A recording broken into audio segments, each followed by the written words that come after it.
of Jesus. Sebentar lagi dia datang kali yang kedua.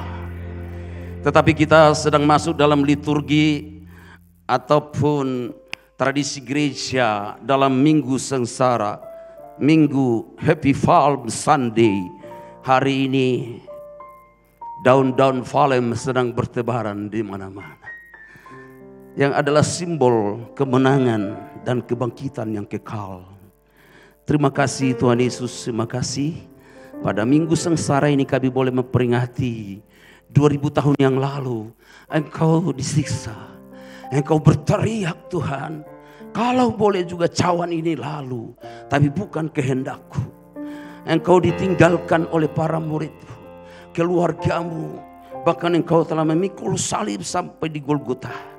Untuk kami, untuk kami, untuk kami, untuk keluarga kami yang ada di Bumi Anggrek, yang ada di Bekasi, kita berikan tepuk tangan bagi Yesus, bagi Yesus, bagi Yesus. Haleluya. Terima kasih Tuhan buat pengorbanan-Mu 2000 tahun yang lalu. Urapi hamba-Mu, urapi firman-Mu, urapi kami semua, supaya kami mengerti, ya Tuhan, bahwa Engkau telah melakukan yang sungguh-sungguh amat terbaik bagi kami semua. Terima kasih Tuhan Yesus, terima kasih. Terima kasih buat Bapak Ibu Gembala dan seluruh hamba-hamba Tuhan, seluruh jemaat dari bayi sampai yang tua, yang hari ini di berbagai gereja sedunia memperingati Minggu Sengsara, Minggu Palm Sunday. Terima kasih Tuhan, terima kasih. Kau baik. Roh Kudus, terima kasih. Terima kasih buat hamba-hamba Tuhan, para imam musik digital, telah semua pelayan-pelayan Tuhan hari ini. Kami sepakat untuk membuat tahta yang besar di gereja ini. Kemuliaan-Mu, kabut, sekenina gloria sedang mengalir dari gereja ini ke perumahan-perumahan, ke rumah-rumah, ke daerah-daerah, ke seluruh Indonesia, sehingga bumi penuh kemuliaan-Mu. Haleluya, haleluya. Terima kasih Tuhan, dengan doa pujian penyembahan kami Engkau sudah dipuaskan. Hanya dalam nama Yesus Kristus kami aman dalam naungan kepaksa-Mu, aman dalam perlindungan dari Yesus. Haleluya. Di dalam nama Yesus kami berdoa dan mengucap syukur. Haleluya. Yang percaya kita katakan amin. Shalom. Haleluya. Happy Palm Sunday.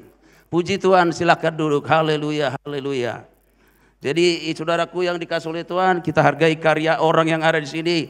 Hosana, Hosana, Hosana, itu ya. Diberkatilah dia yang datang dalam nama Tuhan. Puji Tuhan, kita menghargai karya kuburan ini saudaraku, ya, tapi tutupnya sudah bagi 3, satu ya bisa kan pecah satu jadi sampai situ ya. Kan tutup itu kan batu besar ketika Yesus bangkit, maka batu itu digulingkan ya. Haleluya. Tapi saya lihat tadi tutupnya begini ya, seharusnya begini ya, kita hargai karya mereka. Kayaknya udah bagi 3, satu di situ ya, satu di sini ya. Haleluya. Yesus sudah bangkit, amin.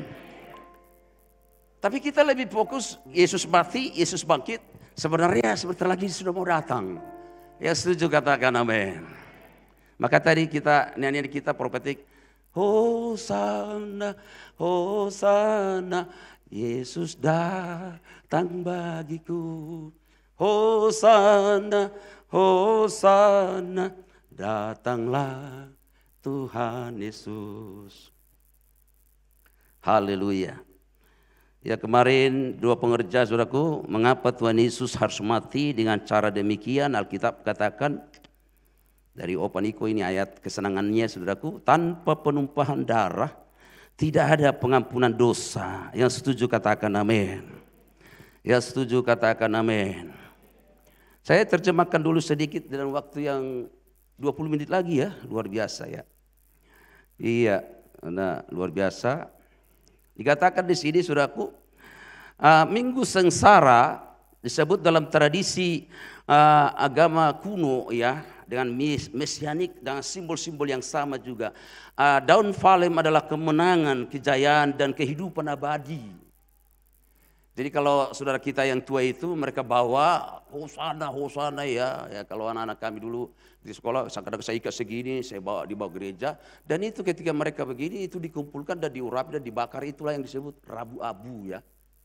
Nah dari situ, nah, jadi ini dikumpulin, ya, banyak-banyak dibawa ke sekolah dan film ya. Ini adalah simbol kejayaan dikatakan dalam agama Yahudi. Simbol kemenangan, simbol kejayaan dan kehidupan abadi. Jadi orang-orang mereka itu enggak asal-asal. Juga dikatakan ranting korma. Dalam tradisi Yahudi daun palma atau falem dengan cabang kurma dibawa dalam perayaan Sukkot. Dan orang Yahudi Romawi juga menjadi simbol kemenangan atlet dan gladiator ya. Berikut penjelasan lebih detail lagi. Bahasa Ibrani dan tradisi Yahudi daun palma disebutkan juga cabang lulav ya. Artinya merupakan salah satu dari tempat spesies yang dibawa selama perayaan Sukkot. Jadi ketika Yesus datang pada waktu itu mereka tebarkan daun palem, jubahnya tilam apa sajalah yang mereka ketika Yesus datang menuju kepada Yerusalem. Menandakan sukacita dan kemenangan. Tepuk tangan dong bagi Yesus, haleluya. Dalam Yunani kuno cabang falem juga diberikan dengan cara pemenang sebagai simbol kemenangan mereka dalam berbagai acara olahraga. Nah yang terakhir juga disebut daun falem juga digunakan dalam perayaan Minggu Fal atau daun falem menandakan perayaan kemenangan Yesus Kristus atas dosa dan kematian serta penyambutannya di Yerusalem. Secara umum daun falem melambangkan kemenangan, baik kemenangan fisik dalam olahraga dan pertempuran Romawi, tetapi secara rohani dikatakan kehidupan abadi, dikatakan baik maupun dalam konteks kebangkitan Kristus. Jadi mereka waktu bikin ini nggak asal-asal gitu ya, ada makna rohaninya. Apalagi orang-orang bangsa Ibrani dan bangsa Yahudi. Iya. Tepuk tangan dong bagi Yesus, haleluya. Kalau mereka dulu hosana, hosana, diberkatilah dia yang datang sebagai raja, haleluya. Dan itu merupakan tradisi atau liturgi. Tetapi kita tidak mau terhisap dengan itu karena kita tahu tidak lama lagi dia datang. Wih, ada satu yang mau rapture ini. Amin. Amin. Kita berdoa tahun 2033 bahwa amanat agung sudah kita mau diselesaikan. Yang setuju katakan amin. Bukan berarti dia datang hanya dia yang tahu, Bapa di sorga dia datang kali yang kedua. Tetapi kalau kita dikatakan Rasul Paulus berkata dia sudah menyediakan mahkota bagiku dan bagi orang yang rindu dan merindukan kedatangannya. Kita berikan tepuk tangan bagi Allah kita, haleluya. Haleluya. Minggu sengsara dalam bahasa aslinya dikatakan sudah digunakan menggambarkan penderitaan, kesusahan dan kesulitan. Dalam bahasa Yunani berasal dari kata kerja, dikatakan saudaraku tilbo, yang berarti menekan, menjepit, meremas. Oh ini nih.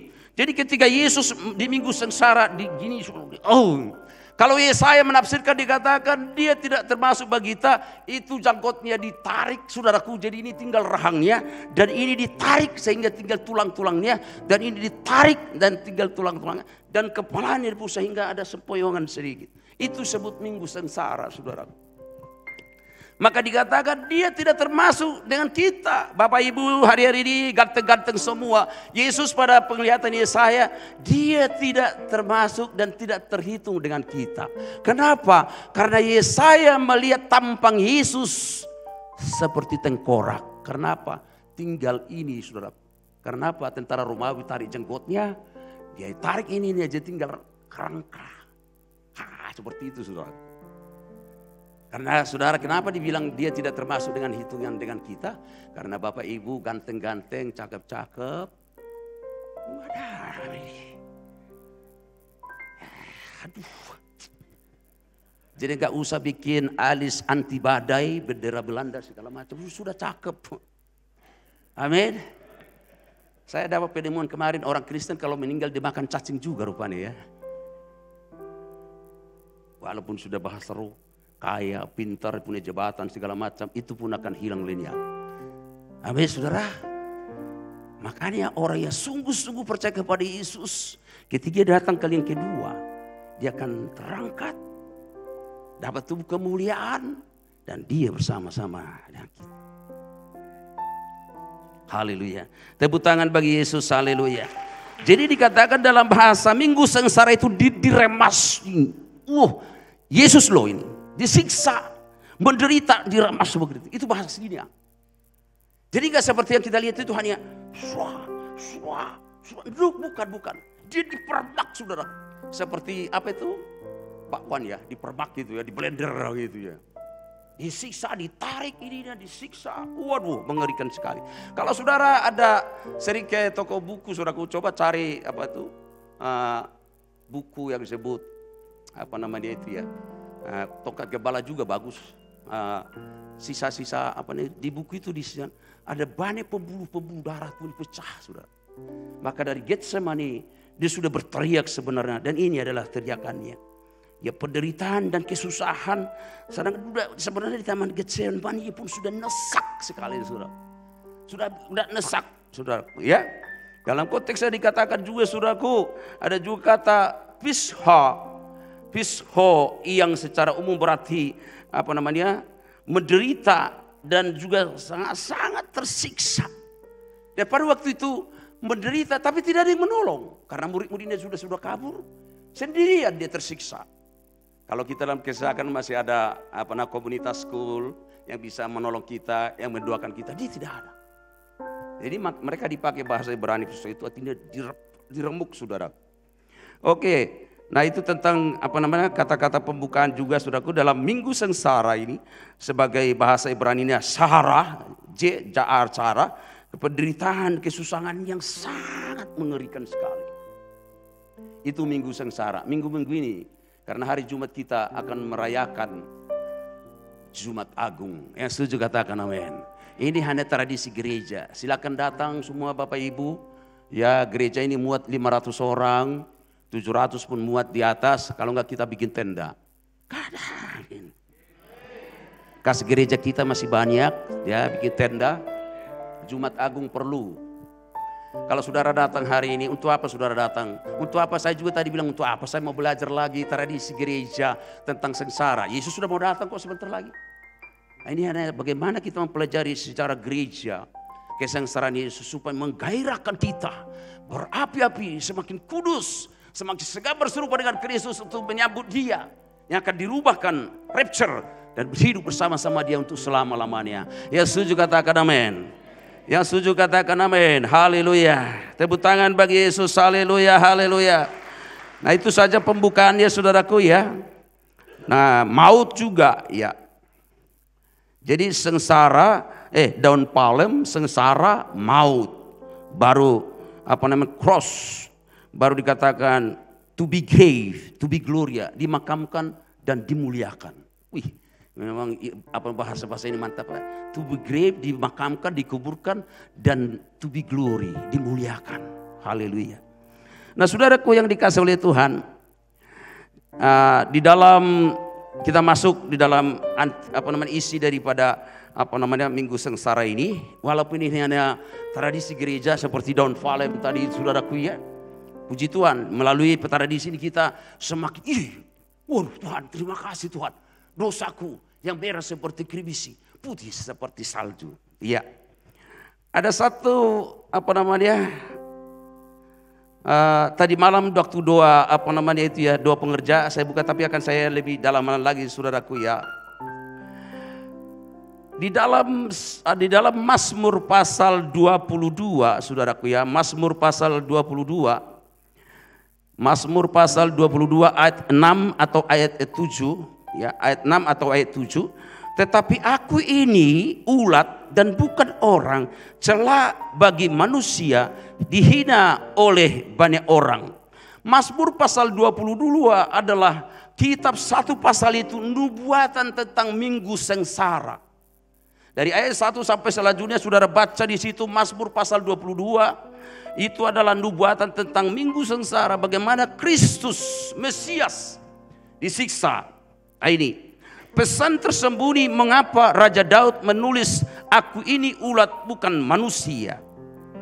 Ayatnya Mazmur 22 ayat 6 dikatakan juga Ulat adalah makhluk dari tanah yang tiada berdaya, rapuh dan tidak diinginkan orang. Dalam bahasa aslinya bukan hanya sekedar ulat, tetapi dia menggunakan kata tola dalam istilah scientific, ulat-ulat atau disebut ulat kirmisi.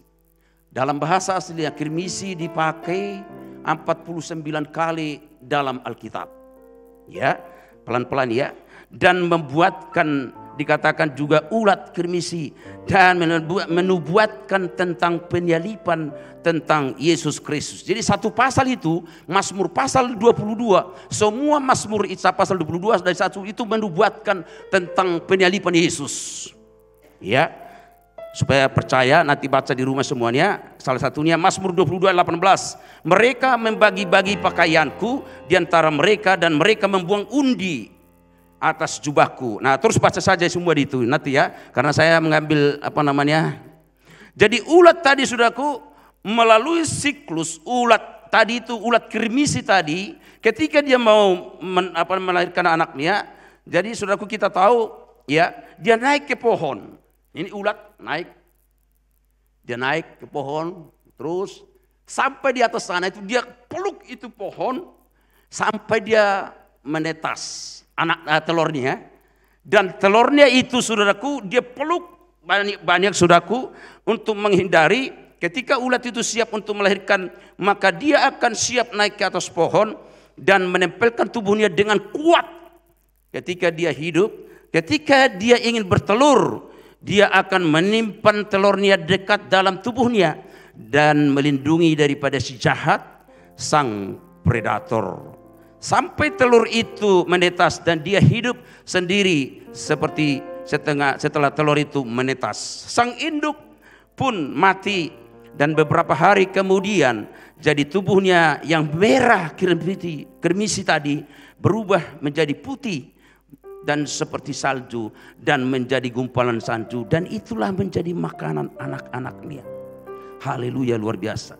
Dan itu digenapi oleh Tuhan Yesus, adalah nubuatan tentang penyalipan Tuhan Yesus. Seperti itulah karya Yesus. Dia rela mati di kayu salib untuk menyelamatkan saudara dan saya. Di dalam Yesus ada kehidupan, di dalam Yesus ada kematian, di dalam Yesus ada kebangkitan, di dalam Yesus ada hidup yang kekal bersama-sama dengan Kristus untuk selama-lamanya. Yang percaya katakan amin. Haleluya, haleluya. Nah saudara, kalau lebih dalam penjelasannya, saya tidak ilustrasi seperti ini, buka di Google. Di Google itu jelas. Saya mau kasih tahu rahasianya semua ya. Ya, mohon maaf karena selama ini juga saya menyimpan satu rahasia. Saudara buka Serapan Pagi, Biblika, Ibu Rita, Wahyu, di situ semua. Tetapi perhatikan trik-triknya saudaraku, karena itu ada juga yang radikal, ada juga yang karismatik, karena kita akan begini nih. Pantekosta, karismatik, apostolik, profetik, supernatural. Jadi nanti aliran ini menjadi segambar serupa aliran kemuliaan. Sementara ini jalan terus saudaraku, ada gerakan-gerakan dari Korea yang disebut berbuat baik juga bisa selamat. No way. Ya, silakan buka di situ nanti saudaraku. Itu sesuatu yang luar biasa. Jadi dikatakan Mesias yang menderita seperti ulat kirmisi. Ulat kirmisi kalau dia menetaskan telurnya itu memakani tubuhnya yang merah tadi putih seperti salju. Bukankah Yesaya pasal 1 ayat 18 dikatakan, sekalipun dosamu merah seperti kirmisi akan putih seperti salju karena korban darah anak gembala. Makanya ayat kesenangan dari Opa kita, Opa Niko, tanpa pencurahan darah tidak ada pengampunan dosa. Yang setuju katakan amin. Ya setuju katakan amin. Ini HP saya terlalu kecil menunjukkan ulat merah itu saudaraku. Waduh indah sekali saudaraku ya. Ya mari kita lanjutkan lagi saudaraku, bagaimana dikatakan itu tentang ayat itu ya. Jadi nanti pasal itu baca semua, itu nubuatan tentang sengsara Kristus. Kitab Yesaya juga ada di situ, dan penyakit kita lah yang ditanggungnya, kesengsaraan kita lah yang dipikulnya. Nah baru dikatakan lagi saudaraku yang dikasih oleh Tuhan, kita makin masuk lagi dalam inti dari minggu sengsara ini. Ya,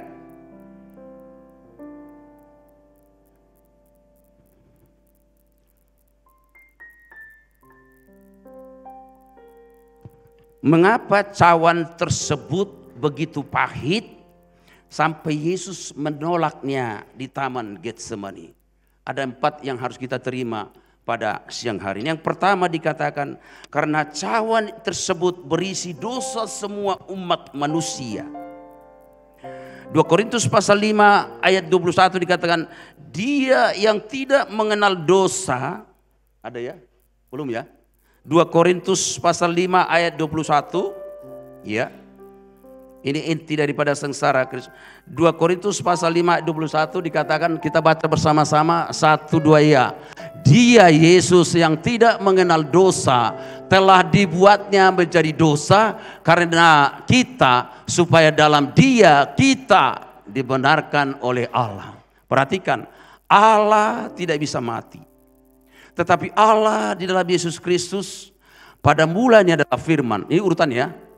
Firman jadi daging, jadi Yesus. Dan Yesus dijadikan jadi dosa. Upah dosa adalah maut. Makanya Yesus mati. Nih, dia yang tidak mengenal dosa telah dibuatnya menjadi dosa. Jadi firman yang telah menjadi daging, firman yang telah menjadi manusia, jadi dosa dia. Maka dia bisa mati karena upah dosa adalah maut, mati, binasa. Yesus tidak bisa mati karena dia Allah dan manusia. Tapi karena sudah dijadikan jadi dosa, karena kita. Jadi dia firman itu tadi loh, yang Allah itu tuh menjadi firman, pada mulanya adalah firman. Firman itu menjadi daging loh. Daging itu menjadi Yesus. Nah Yesus itu jadi apa? Jadi dosa. Karena apa? Karena dosa saudara dan saya. Upah dosa apa? Maut. Upah maut apa? Mati. Ya, sampai dikubur. Amin saudara. Amin. Karena Allah tidak bisa mati.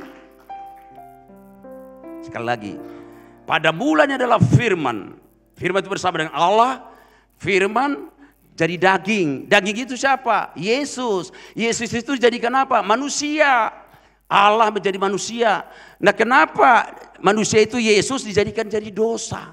Kenapa dia mati? Karena dosa. Karena upah dosa adalah maut. Maut itu mati, binasa. Kenapa mati? Karena saudara dan saya. Kalau saya dulu, itu saya sudah ambil sapu tangan deh. Jadi bangku itu udah penuh dengan ingus dan air mata. Itu dulu, kalau sekarang enggak, kita bahagia men. Karena dia sudah tanggung semua. Ya, sagi jantung, paru-paru, usus, lambung, rematik, semua hilang di situ. Ya setuju katakan amin. Mau golongan darah O, A, B, C, D, A, B segala macam. Saya nggak ada lawan. Dosamu merah seperti kirmisi. Kirmisi itu hanya tinggal, wah ini jam sudah tinggal 25, udah 25 menit ini belum selesai. Ya, kirmisi itu hanya tumbuh di Timur Tengah. Tapi pernah saya dengar dulu sejarah gereja yang dulu itu, saudaraku, di Sibolga. Tapi sudah hilang. Nah kirmisi kalau getahnya kena, saudaraku ya, kalau ada pohon kirmisi apa bunga seperti ini, saudaraku, kena baju jasa ini hangus. Getah kirmisi ini ya seperti itu. Itu ada di Sibolga. Tapi udah hilang, udah pernah dicari zaman Opino Mese sudah tidak ada lagi. Di Sibolga hilang karena di Timur Tengah, karena kota tertua di Sumatera itu kan Sibolga. Jadi ini hangus, meleleh karena getah kirmisi. Jadi dikatakan sekalipun hati kita sudah dilebur, meleleh, hancur karena dosa kita terlalu banyak karena najisnya kita.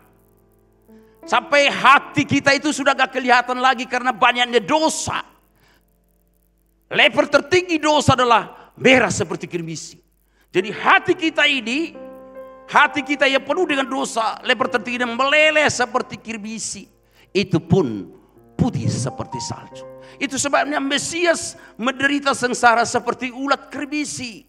Dia rela menjadi seperti gumpalan salju di pohon dan dimakanin oleh anak-anak telurnya, saudaraku. Seperti itulah Yesus. Dia rela mati supaya kita hidup di dalam Dia yang telah menjadi dosa, supaya di dalamnya kita hidup.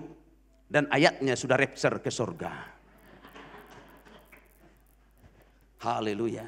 Hanya kita yang belum. Amin. Nah yang kedua dikatakan, mengapa cawan tersebut begitu pahit? Ya karena semua dosa manusia termasuk dosamu dan dosaku. Sehingga dia dijadikan jadi dosa. Yang dulunya dia adalah firman dan logos. Yang kedua, karena cawan tersebut dibayar dengan nyawa anak Allah, yaitu Yesus Kristus Tuhan. Dan nubuatannya sedang digenapi. Ia telah menyerahkan dirinya karena dosa-dosa kita untuk melepaskan kita dari dunia yang jahat yang sekarang ini menurut kehendak Allah dan Bapa kita. C. Dikatakan juga karena cawan tersebut menyatakan keadilan Allah. Di mana keadilan Allah? Di situ, di Golgota. Dosa di bumi hanguskan oleh Allah lewat darah Yesus. Orang berdosa diselamatkan dan diperdamaikan dengan Allah. Adil toh? Adil, amin. Allah benci kepada dosa. Yang setuju katakan amin. Tapi dia sayang sama orang yang berdosa. Itu saudara dan saya. Itu keadilannya. Itu terjadi di Golgota 2000 tahun yang lalu. Ada tepuk tangan ya. Saya itu kenapa saya suruh bilang amin supaya jangan ngantuk saudaraku. Karena kita sudah full band, full AC, full semua, full semua. Full aser, full musik, full digital, full semua. Jadi kalau nggak direspon seperti itu, nggak mungkin. Saya lihat kok dari sini. Bukan bahasa roh. Makanya di mana-mana gereja selalu mimbarnya tinggi. Supaya kelihatan gitu. Kalau teman kita GM apa itu ya, pernah saya duduk juga, buset, saya nak tangga buset. Saya bilang, hampir mau rapture juga. Jemaatnya udah mulai cilik-cilik kecil. Ini sudah tinggi juga, makanya saya bisa mandang sampai ke atas, termasuk di atas juga. Jadi gak ada yang ngantuk, amin. Weh, puji Tuhan. Iya. Karena dikatakan, karena keadilannya nyata di Golgota, dia menyatakan keadilan, dia menghukum dosa dan mengasihi orang berdosa. Itulah keadilan daripada Allah. Yesaya 45 ayat 23-25 dikatakan, demi aku sendiri aku telah bersumpah, dari mulutku telah keluar kebenaran, suatu firman yang tidak dapat ditarik kembali, dan semua orang akan bertegur lutut di hadapanku, dan aku akan bersumpah setia dalam segala bahasa, sambil berkata, keadilan dan kekuatan hanya ada di dalam Tuhan. Semua orang yang telah bangkit amarahnya terhadap dia akan datang kepadanya dan mendapat malu, tetapi seluruh keturunan Israel akan dinyatakan benar dan akan bermegah di dalam Tuhan. Tepuk tangan bagi Allah kita, haleluya. Roma 6 ayat 23 dikatakan, sebab upah dosa ialah maut, tetapi kasih karunia Allah hidup yang kekal dalam Kristus Yesus Tuhan kita. Tepuk tangan bagi Yesus, haleluya. Apakah yang terjadi jika cawan tersebut tidak diminum oleh Yesus? Wah, ini dia ini. Bisa ditolak? Bisa. Dia Allah yang menjadi manusia. Mengapa dikatakan apa yang terjadi jika cawan ini yang di Taman Getsemani sampai keringatnya, pembuluh darahnya pecah-pecah, keringatnya sampai berdarah-darah. Bisa ditolak? Bisa. Tapi dia penggenapan nubuatan kedua, melakukan kehendak Bapa di sorga. Apakah yang terjadi jika cawan tersebut tidak diminum oleh Tuhan Yesus? Wah, manusia akan hilang keselamatan dan hilang rahmat dan anugerah Allah. Sia-sialah kita, walaupun kita ganteng-ganteng, walaupun kita sudah baca Alkitab 27 kali dari Kejadian sampai Wahyu, walaupun kita pencet keyboard orang bisa riba, sia-sialah semua kalau cawan ini tidak diminum oleh Yesus. Walaupun kita sudah berbuat baik, saudaraku yang dikasih oleh Tuhan, sia-sialah semuanya. Yang setuju katakan amin. Yang setuju katakan amin. Kita hafal tradisi gereja, Dawn Palm, Happy Palm Sunday. Wah, kita ngomong bahasa Inggris, bahasa Ibrani, lagu kita dari Ibrani, lagu bahasa Inggris, bahasa Mandarin pun. Sia-sialah jika cawan itu tidak diminum oleh Tuhan Yesus. Itulah minggu sengsara. Yang kedua, sia-sialah kita, keselamatan kita tidak ada lagi terjadi kalau salib itu tidak dipikul oleh Yesus. Bisa dibuang? Bisa. Dia Allah yang Maha Kuasa. Ada 3 hal-hal yang perlu kita ingat, saudara. Di Getsemani, pikul salib sampai dia dimakamkan. Manusia tidak mendapat rahmat dan anugerah Allah jikalau Yesus menolak cawan itu. Maka dia bilang, jikalau waktu minggu selesai cawan ini berlalu, biarlah berlalu. Tapi bukan kehendakku, tapi kehendakmu lah yang terjadi. 2 Petrus 1 ayat 3-4 dikatakan, karena kuasa ilahi yang telah menganugerahkan kepada kita segala sesuatu yang berguna untuk hidup yang saleh, oleh pengenalan kita akan Dia yang telah memanggil kita oleh kuasa-Nya yang mulia dan ajaib. Dengan jalan itu Ia telah menganugerahkan kepada kita janji-janji yang berharga dan yang sangat besar, supaya olehnya kamu boleh mengambil bagian dalam kodrat ilahi dan luput dari hawa nafsu duniawi yang membinasakan itu. Haleluya. Jadi kita mendapat kodrat ilahi. Terjemahan aslinya itu masuk dalam segambar serupa dengan Kristus dan mendapat tubuh kemuliaan dan siap untuk rapture, kodrat ilahi. Yang setuju katakan amin. Yang kedua, Allah itu senang. Bukan hanya Dia yang duduk di sorga, kita pun ingin duduk bersama-sama Dia di sana. Makanya Yesus berkata, aku dan engkau ada di sana untuk selama-lamanya. Amin, saudaraku. Kisah para Rasul pasal 4 dikatakan juga, dan keselamatan tidak ada di dalam siapapun juga selain di dalam Dia, disebab di bawah kolong langit ini tidak ada nama lain yang diberikan kepada manusia yang olehnya kita dapat diselamatkan. Yang setuju katakan amin. Tepuk tangan bagi Allah kita. Haleluya, haleluya. Keselamatan hanya di dalam Yesus Kristus Tuhan. Yang setuju katakan amin. Yang setuju katakan amin. Salib sudah berkata sudah selesai. Namun kita harus memberitakan Injil, karya salib itu kepada seluruh dunia, supaya orang percaya kepada Yesus, supaya orang bisa mendengar Yesus, menerima Yesus sebagai Tuhan dan Juru Selamat mereka, dan mengaku dengan mulutnya, maka engkau akan diselamatkan. Salah satu misteri yang hari ini perdebatan dunia tentang apologet, mengapa orang yang jahat bisa diselamatkan. Yang pertama, dia dengar dan percaya bahwa Yesus adalah Allah.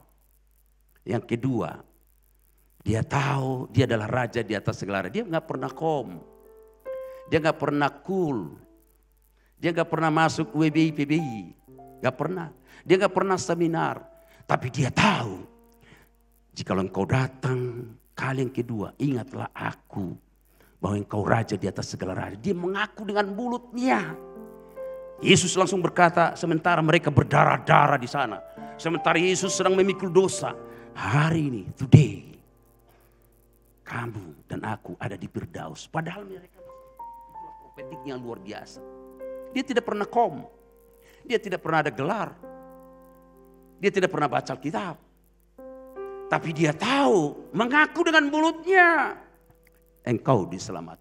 Banyak orang menerima Yesus, tapi jarang mengaku bahwa Yesus adalah Tuhan. Maka kemarin ada nyanyian kita berkata, yang buta kan melihat, diperbuatnya bagiku. Kita nyanyikan nyanyian itu, ya. Yang lemah dikuatkan, yang miskin diperkaya, yang buta kan melihat, diperbuatnya bagiku. Stop. Yang buta kan melihat. Ada itu lagunya ya? Ada ya? Yang buta pun melihat. Terus sekali lagi, yang buta pun melihat, yang buta pun melihat. Sekali lagi, yang buta pun melihat. Sekali lagi, yang buta pun melihat, diperbuatnya bagiku. Kita ini melihat tapi buta. Yesus Kristus adalah Tuhan dan Juru Selamat, katakan amin. Tapi buta kita selama ini. Kita layani orang tua kita kasih makan orang tua kita bawa berobat orang tua kita. Tapi tidak pernah kita sebut bahwa Yesus adalah Tuhan bagi selamatnya. Orang tua kita sudah sakit-sakitan, tapi tidak pernah kita bilang bahwa Yesus ada. Kita buta, padahal melihat. Di rumah kita banyak asisten rumah tangga. Orang tua kita belum terima Yesus. Adik ipar kita belum terima Yesus. Saudara di bapak kita belum terima Yesus. Opung bapak saya, ayat kesenangannya adalah itu Mazmur 90, 70 tahun, 40 tahun, 70 tahun, 80 tahun, tapi kalau Tuhan sakit-sakitan. Bahasa Bataknya dibilang begini, saliling-liling dah hita mate katanya. Itu opung bapak saya. Sudah Kristen. Tapi hari ini yang buta kan di rumah kita ada orang tua kita, ada pemilik kita, ada asisten rumah tangga, ada yang buta kita selama ini. 20 tahun, 30 tahun. Tidak pernah dengar Yesus adalah Tuhan dan Juru Selamat. Padahal kita sudah melayani. Buta. Tapi melihat. Itu ayat itu. Saya tidak tahu. Puji Tuhan kalau keluarga yang hadiri semua. Ipar dia sudah terima Yesus. Orang tua dia sudah terima Yesus. Saudara dia sudah terima Yesus. Yang buta kan melihat. Pulang dari tempat ini. Lihat. Lihat. Loh bapak saya ini belum terima Yesus nih. Udah sakit-sakitan nih. Ini ipar saya ini belum terima Yesus nih. Biarlah pulang dari sini kita melihat. Lalu marah sama saya, silakan. Mau bawa pedang penggal silakan. Saya ini mantan penginjil. Yang penting saudaramu selamat. Selama ini kita buta. Ada saudara kita puluhan tahun hidup dengan kita. Kita kasih makan, kita kasih minum, kita kasih berobat. Orang Korea berkata berbuat baik selamat. Itu Korea. Kita enggak, selamat dulu baru berbuat baik. Amin. Amin. Kamu baik sama orang tua, hormat sama orang tua, kasih makan orang tua, kau sembuhkan orang tua, kamu bawa berobat orang, is okay. Itu ajaran, hormatilah orang tuamu. Tapi kalau tidak selamat, tidak pernah dengar Yesus, tidak menerima Yesus sebagai Tuhan dan Juru Selamatnya, mengaku dengan mulutnya. Di rumah siapa hari ini? Ini penuaian. Ini penuaian. Harvest now. Di rumah kita banyak orang yang tidak pernah terima Yesus. Padahal kita melayani kemana-mana. Wow, Tuhan Yesus dengar kata-kata saya ini. Haleluya, tepuk tangan bagi Yesus, haleluya. Haleluya. Puluhan tahun kita hidup dengan mereka. Asisten rumah tangga, supir kita, pembantu kita, ipar kita, bapak ibu kita. Tidak pernah dengar Yesus. Wow. Yang buta kan melihat diperbuatnya baik. Biarlah pulang dari gereja ini kita yang buta selama ini walaupun melihat bahwa keluarga kita masih banyak yang belum terima Yesus. Haleluya. Berat ya? Silakan. Wow. Amin apa amin nih? Amin apa amin nih? Jangan salahkan saya tapi salahkan lagu itu. Yang buta kan melihat. Buta secara fisik melihat tapi buta secara rohani. Tiap hari kita sama orang tua kita. Kita kasih makan, kita kasih berobat. Tapi tidak pernah menerima keselamatan. Padahal kita pelayan-pelayan Tuhan. Tidak ada keselamatan di kolong langit ini. Hanya nama Yesus Kristus. Kita bisa diselamatkan. Haleluya. Yang setuju katakan amin. Waktunya sudah 36 menit. Mari kita sama-sama bangkit berdiri. Hosana, Hosana, Yesus datang bagiku. Hosana, Hosana, datanglah Tuhan Yesus. Ayatnya sebenarnya, yang lemah dikuatkan, yang miskin diperkaya, yang buta. Lihat di keluarga kita, lihat siapa yang belum selamat. Berbuatnya bagiku. Hosana, Hosana, Hosana, Yesus mati bagiku.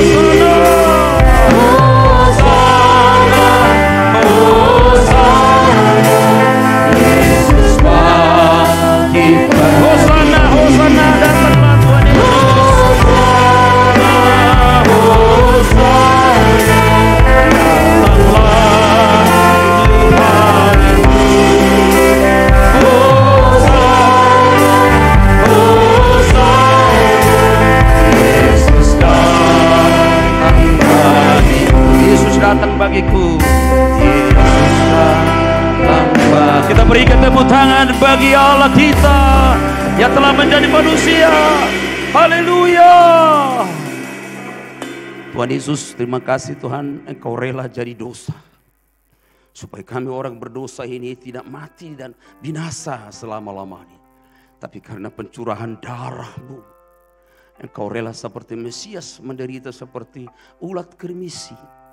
Dan kami hidup di dalam Engkau itu selama-lamanya. Tuhan, kami yang hadir ini buta selama ini. Ampuni kami Tuhan. Karena kami buta. Selama ini tidak melihat di sekitar kami, di sekitar rumah kami, keluarga kami, kantor kami, gereja kami, pelayanan kami, pekerjaan kami. Kami buta selama ini. Tapi hari ini, Harvest Now, kami akan memberitakan Injil karya salib itu. Bahwa Yesus adalah Tuhan dan Juru Selamat yang sebentar lagi akan datang menjemput kami yang sungguh-sungguh percaya kepada Yesus. Dan Engkau sudah sediakan mahkota bagi kami. Bagimulah kemuliaan, pujian dan hormat. Hanya dalam nama Yesus Kristus kami sudah berdoa dan mengucap syukur. Haleluya, yang percaya kita katakan amin.